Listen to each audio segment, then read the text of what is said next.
both can be dope, but to me the difference is a creator is someone who goes within themselves to think about something, to feel something for real, and they're like, something in me has to get this out to the world. Whereas a curator, their skill set is different. It's not about them going within themselves to create something new. It's about looking at the whole landscape and consuming a lot and then using their taste to say, all right, I like these things and I'm gonna be the person who selects these people. I'm on a mission for maze, no matter how long it's gonna take. I could just see it already. Give me that new Benz or the Wraith. Watching my own back where I'm from, it was never safe. Yeah, need 100 M's up in the safe. Last chance, life a movie. Roll another one and get baked. Mix the underwealth with the Gucci. What's up, everybody? What is going on? Marquise here with yet another episode of BTL Pdcst, Between the Lines. I'm super excited for today's episode. Before I get into the warm introduction from my guy, Will, if you're a returning, viewer, if this is your first time viewing, I appreciate all of the support thus far.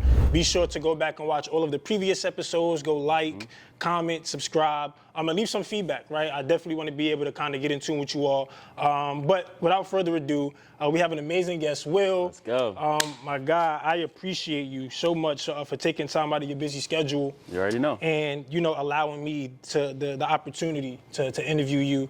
With everything you got going on, you could have been doing anything, but you reached out and you allowed me to say, let's it's all do it. Love, bro. So I appreciate you, bro. Nah, I respect what you're doing, So we man. have Will here, the co-founder of Rec Philly, if you haven't heard, right? Originally from Pennsylvania.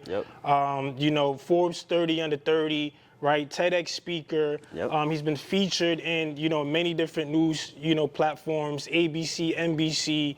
Will, man, please give yourself the proper introduction. Let the people know who you are, man, and let's dive right into it, man. I think you did a decent job. Oh, thanks, man. But my name is Will Toms, as you mentioned, co-founder of a company called Rec, which is an acronym, Resources for Every Creator.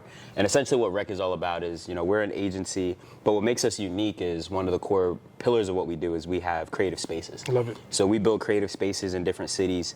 The space we have in Philly is 14 private studios, co-working space, venue, and those studios are podcast studios, they're recording studios, they're photography studios, dance studios, like all of the things that we as creatives need to be able to create at a high level, to really compete, with some of these other creators around the world, who may have access to these resources. So for us at Rec, it's all about empowering creators to get access to the tools that they need, but also get access to the educational programming to actually learn the business of being a creative. And then third, to have that place where the culture can just be. I love it. You know what I mean? To be able to connect with other creatives. So we do all that. So for us, it's that space and our app for our members to get connected to what they need.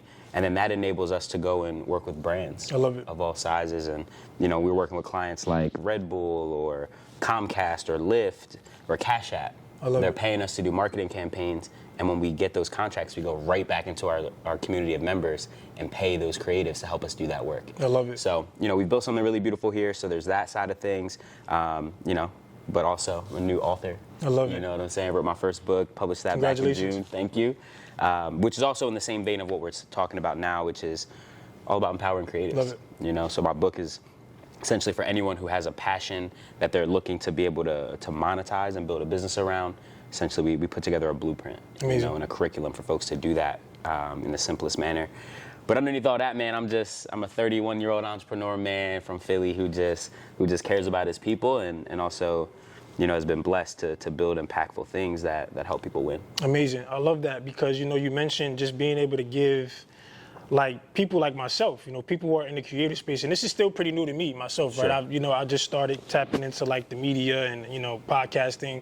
So I consider myself a creative as well. So when I was exposed to the platform of Rec Philly and seeing what you guys had to offer, it's pretty easy for somebody to just kind of say, wow, I love this place. I love what's going on. So I just want to be the first to say, man, look, keep doing that because that's amazing. I love it. Thank you. I feel like Rec Philly is that hidden gem like you mentioned off camera. But you kind of mentioned it, man. You mentioned, a little bit about collaborations, right? Working with, some big names, some big companies. So, I'd be remiss if I don't just start with the hot things, man, and what's going on right now. So if you haven't seen or if you're not familiar with Rec Philly, they have just recently partnered with P.Diddy, right? Puff Daddy, who's a legend in hip hop entertainment. Literally a legend. And he's invested into Rec Philly, and now they are expanding into Miami, Florida. So, Will, bro, How does that feel? I mean, like, what went into that? So before we even get into how you feel, okay, how did you get into that? Like, what was the vision behind that, Yeah. right? What was the motive? Like, how did that even happen, right? Yeah, so off the rip, like, you know, when we came up with the concept for Rec and as we started to build the model, we knew we weren't just building a small business, right? Like, I never, you know, sat with my business partner Dave and was like, yo, let's just build a small company and we'll just help people here. We always knew that there was creatives in other cities around the world who deserved access to this model, right? So for us, we knew expansion was gonna come, but it was always about who are the right partners for us to say, you get it, you see the world in a similar way that we do, you understand the vision of our business and the opportunity that we have in this new creator economy.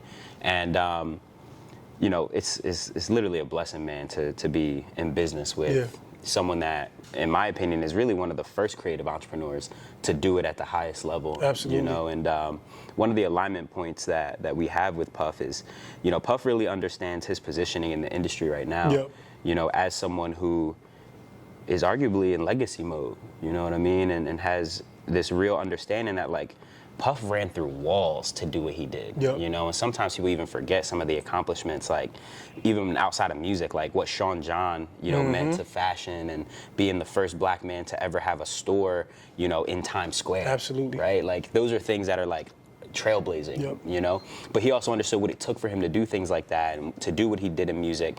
And he knew that there's a way for it to be simpler for the next generation. And he identified Rec as, a model that really could be instrumental in helping it be simpler for the next generation.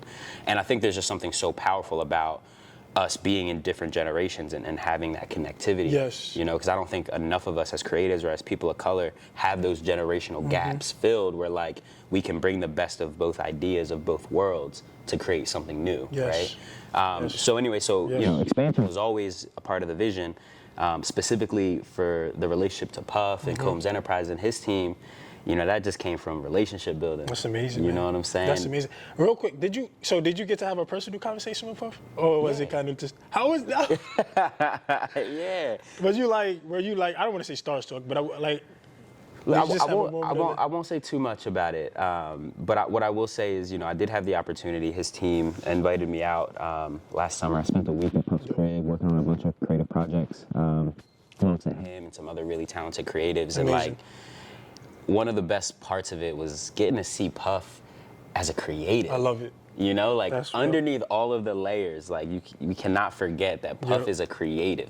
Yes, he is an incredible businessman, but like, he is an artist. You know what I mean? So it was dope to see him in that space, you know, working on the album and working on all these other projects and to learn. You know, really, you know, when I'm in spaces like that, man, like, I'm soaking up game. I love it. You know? And I think as a creative, man, like, being able to kind of have a collaboration like that, of that magnitude, I think that's the pinnacle of being a creative, right? Being able to just partner with somebody of that status, right? Just being able to kind of have that platform to just really, not just your vision, but kind of mix it up with somebody else who's already well established and created that legacy. So I'm gonna just say this though, because I agree with the sentiment of what you're saying, right? I think there's something really special about getting the validation of someone who you respect and is ahead of you, whether that's a brand or, you know, just another creative who has success. But to me, the pinnacle of success for a creator is not that to me. I think the real pinnacle for a creator should be, do I have the deepest possible relationship with my fans? And I know I have this rabid fan base who supports me, and no matter what I'm dropping, they gonna go get it because it's deeper than the product. They really represent, or they fuck with what I represent. Absolutely. You know what I mean? Like, obviously she's Beyonce now, but like that level of fandom that Beyonce has, that's what I think most creators should be after. Absolutely. How do you make sure you're nurturing those relationships with your fans so that way you really are out here in control of your own future? I think that's the key. But I'm definitely not saying that to diminish what you're saying, because it is because when I say success, I can see how you could have that perspective. So when I say success, I don't mean like that's literally where you want to be as a creative, like, oh, okay, well, in order to be successful, I need to collab. I just mean like as a creative, knowing all of the hard work that you've done put in, having somebody of that status say, hey, I believe in what it is that you've created. Yeah. I think that's a great feeling to say, wow, 1,000%. we've done it. You know and what I mean? I can't contradict that. And I think this kind of leads me to, my next thing, but just Rec Philly now, right? I've kind of looked up a lot of you guys is... let me say this real quick. Go ahead, do your thing, of course. The reason why I was so sensitive to the way you frame that, right, is because, like, I really deeply believe in the power of independent creators, and sometimes I think we put our power in the hands of other people. Got it. Right? So, like, for example, now that, and I'm grateful for this, and I don't want to sound ungrateful for any of this, right? Absolutely. We work incredibly hard to get these things. But, like, for example, I get to talk to a lot of founders, and they see that, I'm on the Forbes list, you know what I mean, 30 under 30, which, again, is an amazing accomplishment. Absolutely. My grandmother understood. She didn't even have to understand exactly what I'm doing, but when she saw that, she was like, wow, you're on the right track, right? However, what that does sometimes when you have those big almost like awards and honors, I have founders who literally started their companies 2 years ago, don't even have, let's say, $100,000 in revenue, and they asking me, Will, how do I get on the Forbes list? Wow. And it's like, wait, but you're worried about the wrong things. I got on the Forbes list because I was solving real people's problems. I have at that point, over 1,000 paying customers each and every month who love what we do. And that's what made us eligible for the Forbes list, not try to get the Forbes list so that way you can level up the rest, right? So that's why I just think for any young creative who's hearing this, yes, it's great to get the cosigns, and those will come as long as you're focused on what really matters, which is solving a real problem and having a deep relationship to your customers. Wow, thank you for the clarity. Because that makes a lot of sense, because I think even for like creatives these days, I think that's a great point that you brought up when it comes to the accolades and the recognition. It's like people look for those things to be able to say, because I got this, now I should be able to. Right. As opposed to saying, you know what, let me go ahead and do the work. Now I deserve to be recognized for it. And I think that's an amazing point, man. And, because of that, it's just like Rec has become, Rec is literally, to me, I mean, I don't know, I've just been exposed to it. But just the amount of time that I've just, been knowing about it, I think it's literally one of the best places that I've ever seen in terms of opportunity for people to go ahead and, just do what they've always wanted to do in terms of being a creative. So as I was kind of just digging up, some research on Rec, y'all have your core values and things on there. So you have the 3 principles, which is direct-to-consumer entrepreneurship, resource sharing, and a safe space for creators. How was that model created? Did that come from a place of what you believed in with your team? Like, how did you come up with those core values for Rec? And then push that out? So we have the core values, which are a little different, but those 3 principles are like the 3 things that really makes the model work. Got it. Right? And those beliefs came from the beliefs of our team, right? Like, so before Rec even existed, my co-founder and I had been doing this work in the creative space for a long time. And we got to watch the narrative of some of the most talented artists from our city believed that they had to go to New York or LA to be successful, right? They felt like they had to get signed to be successful, right? And back in 2013, 2014, 2015, I had the privilege to be working at a marketing agency. So I'm working for brands like Eminem and Shady Records and Ice Cube, and I'm creating marketing campaigns for them, right? Some of the biggest brands in entertainment. And at that point, I realized the power of direct-to-consumer. I love it. Right? My job was literally, how do I make a social media campaign for Eminem that allows us to leverage the brand he has and the trust he has with his fans to create a campaign that's going to engage them so we could drive $250,000 in revenue this quarter. So that helped me understand, and the caveat is we would do that and wouldn't need any time from Marshall Mathers, right? We were only navigating through the lens of the brand, right? Wow. So at that point, I'm like, word. So these same strategies that they're using at the highest level, every creator has access to Instagram and can build a mailing list and can build a sexy website and all that. So how do we teach that to our creators, right? So that was the first piece. The second piece that we really deeply believed in was the resource sharing. For us in the creative economy, and even just as people of color, unfortunately, we tend to come from environments that are scarcity ridden. So like the idea of resource sharing don't even cross our minds because it's like, I ain't got enough, you ain't got enough, so there's no point for us to even share and barter, right? But the reality is Black people have always shared resources. Like that's where we come from. So what was one of the things that inspired us as well for Rec was watching businesses like Uber, right? Uber, fastest growing transportation company, but they didn't own any cars, right? Or Airbnb, the fastest growing hospitality company, but they didn't own property, right? They didn't own no homes. It was all about connecting the people who had the thing to the people who needed the thing, right? And they would build the platform for those exchanges to happen. So when I heard, and I'm watching and studying that, I'm like, light bulb. Light bulb. When is this idea of resource sharing going to come to entertainment, right? Because the model to that point was big label has all the resources, all the relationships, all the money, all the relationships to radio. So they owned everything. So when an artist came and said, all right, cool, we'll buy half of your stuff or 80% of your stuff, and then we'll sell it for you. Wow. But for us, it was like, nah, what if we just build a resource base and allowed creatives who understood and believe what we believe to be able to tap into it, get access to the studio when you need it, get access to this job with this brand this weekend when you need it. But in that process, maintain ownership over everything, right? It's funny you say ownership, That's right? it, bro. Because I was watching this clip of you. If I butcher it, please just forgive me on what you said. But you had put up a clip, man, and it was probably one of the deepest things I've heard when it comes to being a creative, where you said something about ownership, but I think it was something like being a creative, but the biggest thing about being, wealth. You was talking about wealth. Yeah. And you were saying that the biggest thing to wealth is ownership or something like that. Bro. Give me your philosophy on that, right? What does wealth look like to you? Bro, I'm gonna be honest. I could talk about this for days. I mean, look, there's a couple things I've learned, in these 31 short years I've lived on this planet. The one is, in America, there's no way to save your way to wealth, ever. You can't do it. Like, it just don't work that way, right? Even if you out here making a couple $100,000 a year, you cannot save your way to wealth. Wow. You can only own your way to wealth, right? And that's usually through two different ways. One is making the right investments, right? That's why, people invest in the stock market, they buy property, things like that. The second way is to build a business. Yes. Right? And the idea of just having some level of ownership of something is important because you literally have to get to a place where you can detach the time you have and the time you work from your ability to earn, right? So you can work a 9 to 5 all you want, but you're never gonna get your way to wealth there because when you're not working, you're not earning, right?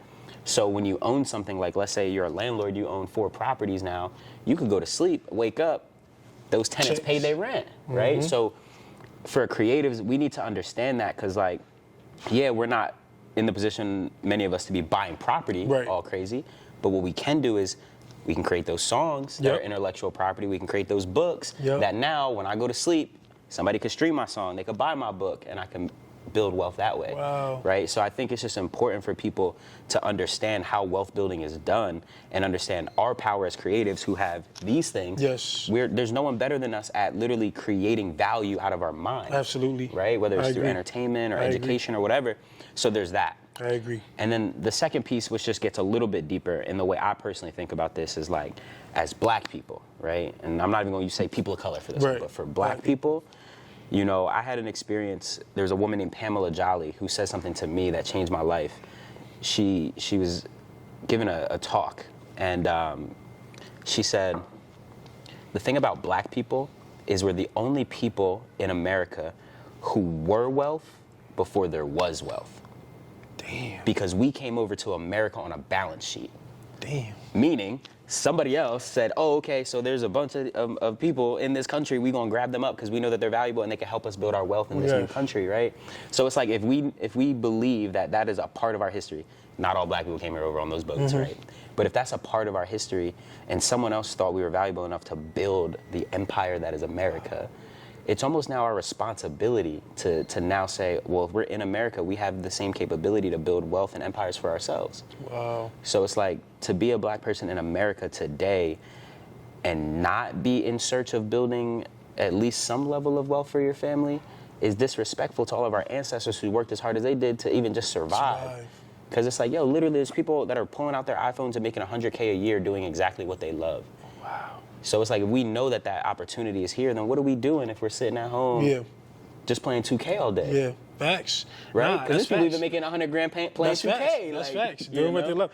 And wow, that's a very great point. Now that we're kind of talking about just ownership and especially in the creative space. So as a creative though, right? what are the core values of a creator, if that makes sense, right? Like, because like you said, it's easy for us to pick up a phone and, you know, make a video and create, you know what I mean, or find your niche or whatever the case may be, but what is the true principles of being a creative? You know what I'm saying? In your eyes, there's no right or wrong answer. Sure. But just for you, like, what do you think you must, you know, you must possess to, like, be able to say, you know what, I'm an effective creative? Because you even mentioned, like, the true measurement of being a successful creator is not necessarily just, you know, collabing with people, but it's actually, you know, connecting with your fans and actually giving true stuff. So what do you think is the true? This is a good question. In my opinion, I feel like one of the core things that are required for you to really wear that creator badge is you got to have perspective. You know what I mean? Like, you have to have a way that you see the world, right? Which hopefully is connected to, like, your truth, right? Based off who I am and what my truth is and all my experiences, this is now how I see the world. And you have to have the courage to want to actually share that. Because there's a lot of people who, like, don't actually have their own perspective. They just want to copy whatever trends are happening. And to me, it's like, you might be a curator, but you're not a creator, right? Can you please explain the difference? Just for people that are listening, right? Absolutely. There might be somebody on there that's like, okay, well, creator. What is that necessarily? So both can be dope, but to me the difference is a creator is someone who goes within themselves to think about something, to feel something for real, and they're like, something in me has to get this out to the world. Whereas a curator, their skill set is different. It's not about them going within themselves to create something new. It's about looking at the whole landscape and consuming a lot, and then using their taste to say, all right, I like these things, and I'm going to be the person who selects these people for the art gallery or produces a show, and I'm going to curate the lineup, right? So there's a skill set into that, and I think people need filters, right? I think curators are really like filters. Amazing. But creators are not filters as much as creators are the people who are like, I'm going to give you the raw material. I love it. You know what I mean? I love it. Because, I mean, I think people can hear that and say, okay, well, how do you distinguish the two? Like, what exactly is it that makes me a curator or creator? And people, believe it or not, probably don't even know the difference right now. Like, they're probably thinking they're a creator, but realistically, they're not necessarily what you think you are. And this is another thing I kind of want to mention, because as a creator, and this is the reason why I'm talking about so much of ownership and just, like, really understanding the true depth of being a creative, because I think that's now becoming a lifestyle. It's becoming a way that people earn money. Absolutely. Right? It's becoming something that people is making a living off of, right? Some people don't work 9 to 5s anymore. They literally create content. Multi-billion-dollar industry. Literally. Right? So my thing is with that is, like, I feel like they don't get enough creatives. We don't get enough recognition, or, we don't get enough buzz as we should. You know what I'm saying? And I mean, we're still growing. Because it's like, I would say probably the past 3-4 years is when it really made that leap to content creation, because you look at Instagram, TikTok, it wasn't, what it is today. But now it's like, now that, they're earning that amount of money, I think people are forcing themselves to do it and not necessarily looking at how can I be the best creative in terms of being genuine, being real. People are looking for, like, those one hits. I'll be honest. You know what I think the issue is? I think the reason why other people have not respected the value of creatives is because creatives for so long have not understood their own value personally. Exactly. Right? So you can't, you know what I mean? So it's like, it's hard to get someone else to tell you this is your value way up here when you actually can't even articulate why your value is way up here, right? And I think that's just because sometimes, like, as creatives, we get really romantic about the creative part, right? Oh yeah, I led the best podcast, or I made the best painting, or whatever it is.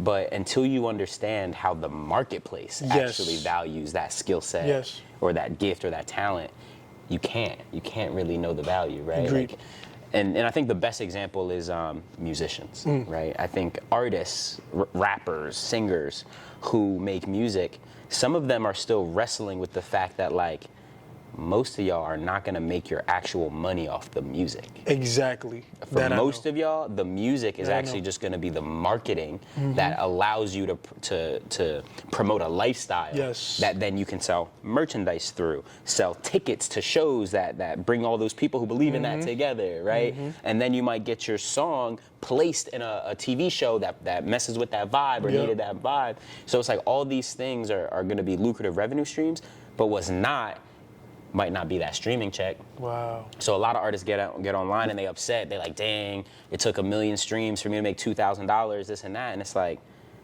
well, that's great, because that was free for you to do. Exactly. Now leverage the million views you got from maybe 500,000 fans, and how do you make sure that you push them down your funnel so they know that you're coming on tour, and when they come there to your tour, they're gonna buy that $80 hoodie, right? And they're gonna bring a friend, so that's 2 tickets sold and all that stuff. But if you don't understand your value in the marketplace, you'll never know. Like, and I always put it this way, like, people don't buy Gucci belts because they need a belt. Right. That's not the value that's being sold, right? Like, they can wear anything to keep their pants up, right? So it's about understanding, like, there's the products you're selling, but then there's the actual value. Absolutely. You know? That is a great analogy right there, because it's so funny. It's like, we really don't need that belt. You don't can need put it. anything to your pants. Right. That's a great analogy. And I think, and I'm going to tap into you a lot more. Sure. And just really pick your brain and just like your personal, philosophies. But, the last little bit of things I want to get into when it comes to being a creative is, how can someone, and again, everything is just from your perspective, because just from what I've seen from you on your platforms, you're very knowledgeable on how to be a creative, a successful creative. I do my best. I do my best. Yeah, you do your best. You just give a lot of value. So for you, how can I ask this question? I'm trying to make sure I'm wording it properly so I can get the best possible answer. Say that. How can someone who is a creative, okay, you know what? Let me just put it this way. Okay. I'll just make it simple. Yep. Right? Is it possible for somebody to be a creative giving everything, or must you master one target? You know what I'm saying? Yeah. I'll use me for an example. Sure. Right? Because I hear people say that, if you want to make a lot of money, cater to just that one person, but then there's going to be more of those people. There's going to be that person, the next person is going to keep growing and growing and growing, which I agree with. Yep. But in contrast to that, it's like I'm an individual who's been tapped into so many things. Like I've done well with entrepreneurship. I've had businesses. I have businesses, right? So not only do I want to talk about entrepreneurship, I also want to talk about being a creative. I also want to talk about, I do podcasting. I also want to talk about entertainment, right? But that's very that's very eclectic. Yes, it's very. I hear you. It's generic. Yep. So, can somebody that's really trying to perfect their craft be successful focusing on just one thing, or can they also be successful, just trying to tap into multiple things? Yeah, Will it just take them longer? So look, I get asked this question a lot because a lot of the creatives that I support are multi-talented, right? So they're like, yo, I rap, I sing, I dance, I can tie my shoes really well, I'm the illest designer, like all these things, right? And I think that's dope. And so it's like, shout out, much love to all the multi-talented creatives, for sure. But you gotta think about it this way. When you enter the business arena though, business is about trust. Yeah. People don't like to give money to people they don't trust. That's pure, right? Except for the government. But anyway, that's a whole nother topic. Let's talk about it. But the idea is, if business is about trust, I think there's a space for you to use different talents to engage your audience. Yes. But what I would suggest is, instead of trying to do something for everybody, you should have, at least in the beginning, one audience. Got it. And you then can expand. Yeah, and you can serve that audience with different types of content and different types of media, et cetera. And I'll give an example after this. But like, where people go wrong is like, they have all these different gifts, and then they're like, all right, well, I'm gonna build an audience for each one of them. Got it. And building a strong and powerful audience one time is hard. Got it. So to try to be like, oh, well, I'm gonna spend all my time building 7 audiences, and I'm gonna run 7 Instagram pages, it's like, where do you get that time? Got it. You know? So I think the best way to do it is you don't have to choose just one skill, but choose one audience. Gotcha. Right? So that way you can master that, and maybe the way you engage them is with music at first, but if you're talking to the same exact people and the music is making them feel the same exact way, when you create that t-shirt that makes those same people feel that same way, you get to leverage all the trust you built in music to now sell them a piece of clothing. Love it. Right? And the same thing comes for an event. But as soon as you be like, all right, what I was serving, you know, I don't know, middle-aged women in this content that I was creating, but now I want to, you know, talk about young men, right? Now you have to go build that audience and start from scratch again. Wow. So you don't get to leverage any of that equity over here. Yeah. Right? And do you feel like, excuse me, do you feel like, you know, while you're building that one audience, I think the problem is while you're building one audience and you're trying to build another, what happens is you're not giving enough time to the audience that you're trying to build here. Straight up. And here. That's where people go wrong. It's the lack. Okay. I think where most creators go wrong and fall off is they're starting to do their thing. They're getting early traction, right? They have a couple hundred people who love what they do and that tell them, yo, I love what you do. And then as creators, we get so caught up on winning new fans and new audience that we don't make the people who already love us feel special.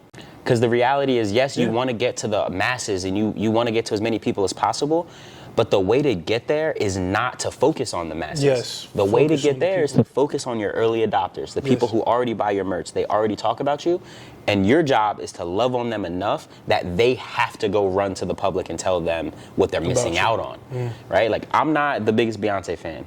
Don't come for me, Beehive. But at the same time, I don't need to be to know that her music drops. Right. I don't have to follow her on Instagram to know that the album is coming, because the real Beyonce fans are gonna make sure I know. You know. And that's how we should be treating it as well. Wow. So like when artists are like, yo, I'm trying to, you know, grow my fans, and they're about to drop an album, it's like, oh, well, did you make a list of your top 100 fans right now and send them the album 2 weeks early? Wow. And say, yo, bro, I know you've been rocking with me. I want to send this to you early. Just let me know what you think when you can listen. Because what's going to happen now is, right, they're going to listen. They're going to be like, dang, my favorite artist took the time to just show me love and send me this early. So when the album drops, those 100 people, if they like it, they're going to tell the homies, hey, bro, you know I had this 2 weeks early, right? Wow, that's tough. And now they're talking about you. Now they're talking about you. But we get That's a gem. I really hope y'all paid attention to that. Great gem, great answer, great response, man. Like that. That's what I think we need to really start understanding as, you know, just creatives and entrepreneurs. Yeah. And it's not just for creatives too, like when he say these things. This is just like for entrepreneurs and business in general. Like when you're trying to grow something, focus on those who's been there with you from the jump. Straight up. And then you'll expand from there. Yep. So now, you know, I know we limited on time. I kind of want to just dive into just Will now, man. You know, I know we spoke a lot about business. I don't really need this too much anymore, but I really want to just talk about Will, man. So, you know, we spoke about Rec, we spoke about Miami, we spoke about Puff, we spoke about, you know, a lot of your business endeavors. Yeah. Now I just want to, you know, tap into the mindset of Will, right? Yeah. But before we do that, just kind of tell me, like, how did you even get into, you know, this type of space, right? This industry, this foundation that you're building? Like, where did that come from? Like, what were you doing before this? Like, how did this really become like your love, your passion? So creativity found me, and I say that because, you know, I grew up. I'm from Philly. My family's from Germantown, and you know, just growing up in any city, any major city, you know, is a tough thing to do, especially with, like, you know, if you come from a neighborhood if you don't come from money, you don't, you know, all that. So for me, just navigating who my parents were and how they lived life and the things that came up because they were living those lifestyles, I had to understand myself. You know what I mean? And the only way I could do that as a young kid was first through poetry, and then through, you know, visual art and you know, telling stories and, you know, freestyling with the homies. Like, that was my way of just feeling sane for real, because I had things that I just need to understand and get off. And then over time I was like, yo, I really love how I feel when I'm around creative energy, whether that's other creative people or I'm in creative spaces. And I think over time I was like, well, if I want to stay close to this feeling, I'm gonna have to learn the business side, you know? So I started to lean into the business side and actually just fell in love with the business of art. You know, I always grew up looking up to the people like Puff, looking up to Russell Simmons, you know, and Rick Rubin, looking up to Master P, and like all these people who I saw that looked like me for the most part, and we're building businesses, but within the culture, you know? So after that, man, I think I had like the bug, and I was like, since young, I'm gonna build something. I love it. And I didn't know what it was gonna look like, you know what I mean? But I knew that I was gonna build something around the creative space. So literally, I'm the kid in high school who was writing business plans, you know what I'm saying, I for love it, production companies. And I had kids staying after school to try out for the short films that Dave and I were shooting. So like that's always been in the blood and in the DNA. But I think when my entrepreneurship journey like matured was after college. I'm working at that creative agency that I mentioned, and the marketing agency, and I had a front row look into where the industry was going. I saw it clear as day, like, and this is before Chance the Rapper made being an independent artist cool, and people knew it could actually be a successful path. But I saw it because I was working on these campaigns online, so I'm looking at the power of social back in MySpace and Facebook days, and wow, MySpace, remember that? That was crazy, bro. MySpace was crazy. And it was one of those times where I got to ask myself a real question, like, yo, there's a clear path of growth for me in this agency. Do I stay here, helping millionaires make more millions, or do I take what I know and build something that would allow me to help the homies go from 0 to 60,000 a year this year? Amazing. You know, with this info. So that's kind of what was that spark. And, you know, for me, I chose to follow that path. And I love it. Was blessed to have a business partner who also believed in that vision and is just as hungry as I am and is willing to do the hard work.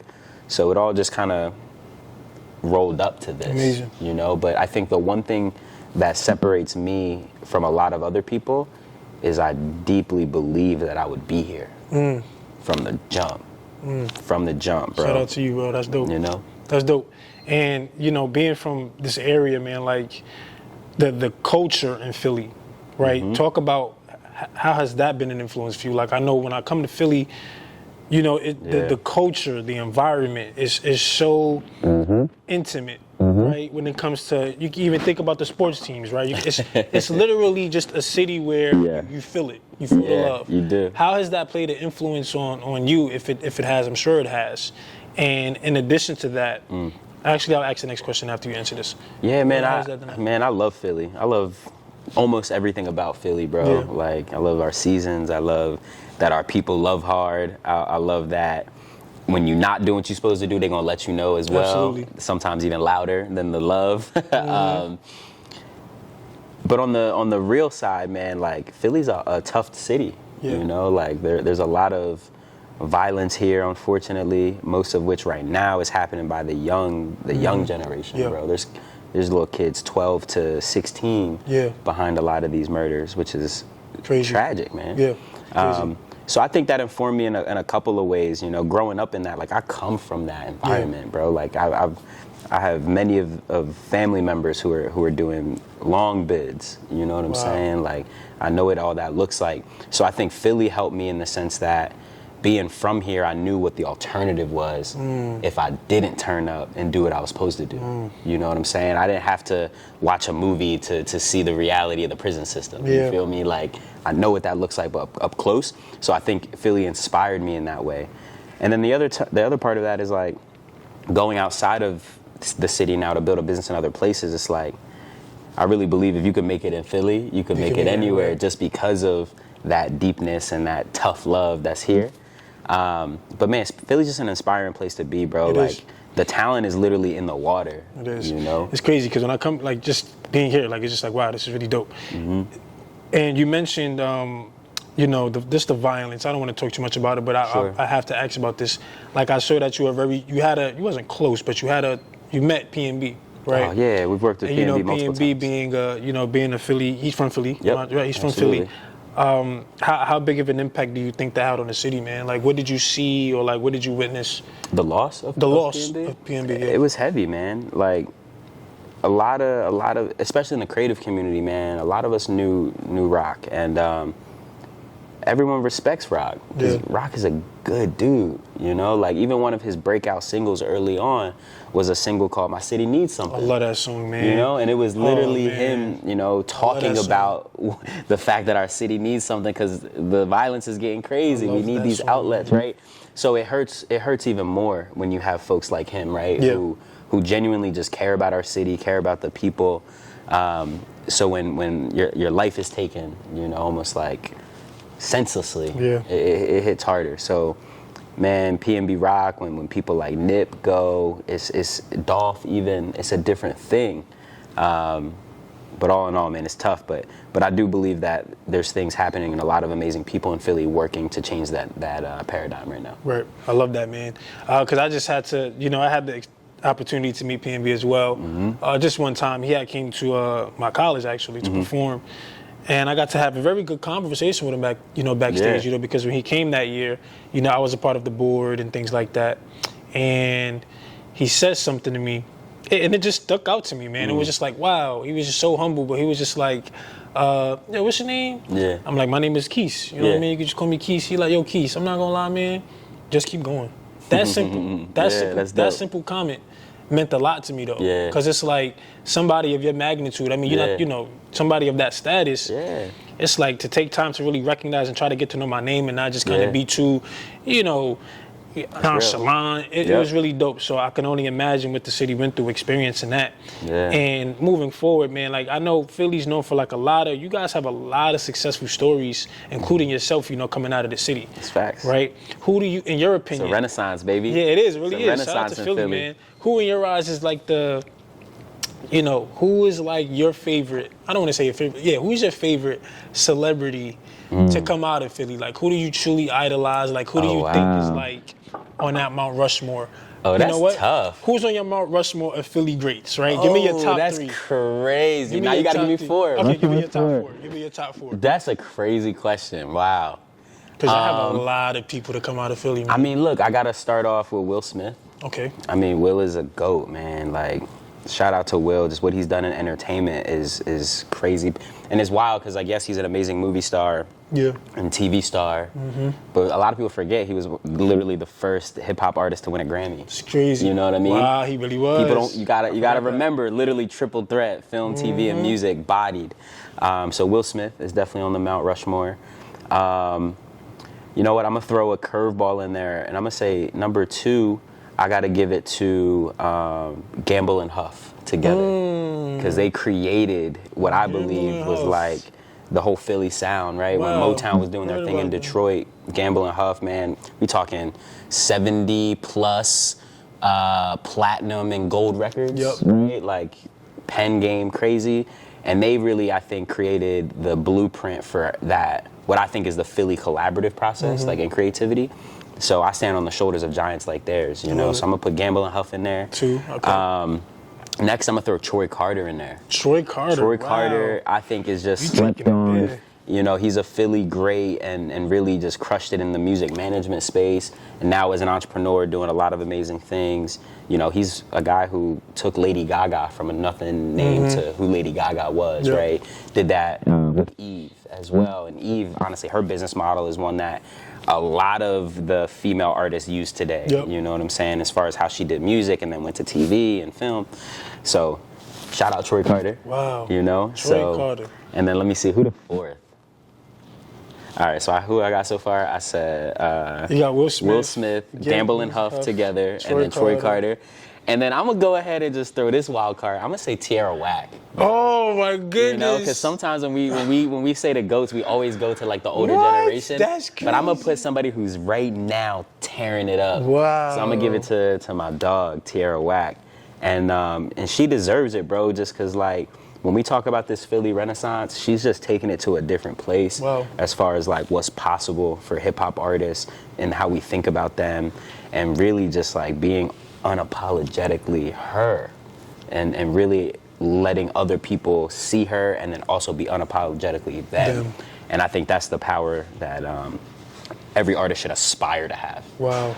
So yeah, I would round it out with Tierra Whack. That's a crazy 4. I can't lie. I was expecting completely different people, but the fact that you took You thought I was going to say all estate I property? think you're going to say like Shout the out basic state property too, yeah. But that's amazing, man. And also when it just come to that, like, for you, do you ever see yourself being in that conversation? And I know it's not, I know it's not a goal of yours, right? But I mean, it's cool to talk about, because Rec Philly is just getting started, believe it or not. It is absolutely just getting started. You've done some amazing things, man. So it's like, do you ever have these moments where you sit down and just think to yourself, like, wow, I'm not doing this for the notoriety and the fame. I'm doing it of a place of love and pure joy. Yeah. But do you ever have those thoughts of just like, wow, I really want to be at that point where it's like, my city really know, what we've done? I'll put it this way. So I see myself as a servant leader. I love it, as you should. And I'm incredibly grateful to even be in the position to do what I do, bro. Like, and I never take it for granted. To answer your question, though, I will say this: like, when I personally think about people especially in the creative space, that look like me, that have had the privilege of doing things like I'm doing at the level that I'm doing it at, I can't think of that many. Yeah. You know what I mean? So just from that perspective, I think when it's all said and done, like, the resume and the impact will be felt and so clear that I pray that I'll be a part of those conversations. Yeah. But yeah, that's for other people to decide. Yeah. For me, I'm gonna just keep doing the work. And like you said, we're literally just getting started. Wow. So knowing what I know, right, of like where we are versus where we're going, I think a lot of those things are inevitable. Yeah. But you know, that's never the focus. Will, man, how do you? We gonna go slowly. I know we good. We got a couple minutes. Yep. How are you? You are an author. Yep. You are a creator of this amazing foundation organization, Rec Philly. You are literally on the move 24/7, a busy individual. How do you find time to balance personal life, business, family life? Like you don't have any. I don't think you don't have any. I don't have any children. You don't have any children. But how do you just balance? Being a regular person, a family guy, and just business. Yeah. Like, how do you find that time and that sanity? Because I saw you sitting over in that chair, and we was kind of talking about this off camera. Yeah. But, you was doing some meditation over there and just kind of getting to your thoughts, right? How do you, keep yourself going when you have so much, just going on? Yeah, so that meditation piece is key for me. You saw me do it right before we started here. Before I speak anywhere, I'm always doing that. And even like between meetings and things, I'm someone who, I live through my calendar. Yeah. Unapologetically. Like if we say we're gonna do something and it don't go on my calendar, it's not gonna happen. Just know that. So the fact that like I live that way, meditation has become increasingly important for me to maintain that. Cause it's like all day, man, our brains are like computers. Yes. Like, so it's like imagining, you got 30 tabs open and you never take the time to close them out, your computer not gonna run the way it's supposed to. So for me, meditation is how I close those tabs. You know what I'm saying? So just taking a few minutes. I do it every morning. I do it after lunch and sometimes in between meetings when I need to. And that's like, I feel like it just charges my brain battery back up. Good. It calms the spirit and all that. So that's one way. But also, man, just to be honest, I don't even know if I believe in this idea of work-life balance. I don't, man. I don't think it's a real thing. You are the first person I have ever heard say that. Really? Ever. Yeah, I've never heard somebody with that philosophy. For someone like me, right, like, and I feel like my business partner Dave would attest to this as well. I don't believe in it because it's like when you know what your goal is, right, and especially, and some people have different perspectives on faith, but like if you feel like God has really placed a purpose on your life, that is first, period. And everything else has to find a way to be integrated into getting in alignment with you completing your purpose, right? So for me personally, I'm not even trying to find the balance and be like, okay, am I spending as much time in the business as I am with the family, as I am with the personal relationship? No, it's here is the priority, and I will make decisions on the other ones based around how do I make good on this promise that I've made to myself, to my team, to my staff, to my community. Right? Wow. So for me, when it comes down to it, it's like I had to decide early, I'm not gonna be at every baby shower. I'm not gonna be at every birthday party. Yeah. And I gotta be okay with that, and my family has to understand. And if they love me, they will also understand. Yeah. Now, that does come with a grain of salt of understanding that like there's certain relationships you cannot put off to build later. Absolutely. Right? Like you gotta be a good son now. You gotta be a good grandson now. But you can also figure out how you can have good communication so they understand what's important and why you're doing what you're doing. So it's like, if you want to see me, you know where I'm at. Wow. Pull up to these events. Yeah. You know what I'm saying? Like, and I think if people were more honest about their priorities and unapologetic about it, I think everybody would be happier. Damn. But instead, we try to fake the funk, like, I gotta balance, like. But it's like, nah, balance is fake. I've never heard, and I'll say it this way, somebody, and this doesn't come from me, this is somebody else. I wish I remember who said it so I could attribute it to them, but they say, when things are in balance, nothing is in focus. So if you're someone who actually is really focused on something, something has to give, right? Wow. As a photographer, if you focus on one thing in the frame, everything else is blurry. Wow. So it's like, for people who say that they really live in a balanced life, I'd be like, okay, well, what's your focus? And I bet it's not something extraordinary. Wow. Live that unbalanced life. Yeah. That was deep, bro. Into everything this season, right? Wow. So maybe this season I'm gonna focus on business, but I'm gonna do it so well that once I'm 50, I can be like, all right, I can do that Next passively. thing. Now I'm turning up in the other areas of my life, right? Wow, nah, that's dope, bro. I've never heard nobody kind of give that perspective, at least from that point of view, Sure. man. I think the way you kind of broke that down was literally how people needed to hear it, because I'm an individual who, like, as opposed to me not believing that there's a balance, I sometimes feel like I need to learn how to just focus on, you know, things at a time, because I just sometimes feel myself being overwhelmed. Yeah. But hearing you say that, it just brings so much, like, calmness to me, because it's like, yo, Keys, everything that you're doing right now, you're doing it because I think that's truly your purpose. But you're so focused on trying to appeal and please everything else that don't matter, that it's like you're finding yourself in a situation like, what's going on? So to hear that, I think it just kind of reminded me, like, you doing what you need to do. Yep. And just kind of like relax. You know That's what I'm it, saying? bro. One of my favorite quotes. I don't know the key to success, but I know that the key to failure is trying to please everybody. Wow, man. You know, it's like, Gem bucket. He's a gem bucket. I can't lie. That's a good one, bro. It's good, That's really man. a good one. And my last thing, we're gonna wrap it up soon, man. This is the last one. I always say this every time I do an interview. it's all good. So when it comes to that, I know you said it's cool, you know, focus on your purpose, and then everything else comes after. Gets integrated. So do you think it's important to have like a routine? Like walk me through. Oh hell yeah. Walk me through your daily routine, or like walk me through a day in the life of Will real quick. Like, you do the kind of. So for me, before the day starts, my calendar is usually already set. Like 80% of my day is literally like 30-minute by 30-minute block. I know what's happening, right? So that way I don't have to succumb to, I woke up and was like, oh, I don't feel like this today. No, I already decided what was gonna happen, right? But my morning routine, which is extremely important, first thing I do when I wake up, before I even open my eyes for real, pray. You know, I read the Bible. It's the first thing I do when I look at my phone. And then after that, I try to get a good stretching, you know, do a little yoga, get the body, you know, doing its thing. I'll do that meditation that I mentioned. And then after that, you know, do the get ready thing, you know, the shower, to brush your teeth and all that. If I'm on it that day, I'm gonna get a run in. You know, that don't always happen. But if I do like 80% of the things on that list, the pray, the meditate, read as well, run and all that, then I know I'm gonna have an amazing day. And then after that, when I get into the office, I actually try not to go right to email. Like I try to start with whatever my most important meetings are, and then I try to get to email in the afternoon. Because to me, it's like, I look at my email inbox as like, my emails are basically my to-do list for other people. Got it. Because that's where the collabs are coming. People want to reach out to you. People hey, I need this from you. I need that. So it's like, if I start my day chasing what other people need from me, then immediately I'm going to deprioritize what I actually need to get done. So I try to do my most important meetings first, and then I look at, you know, okay, what are my personal to-dos?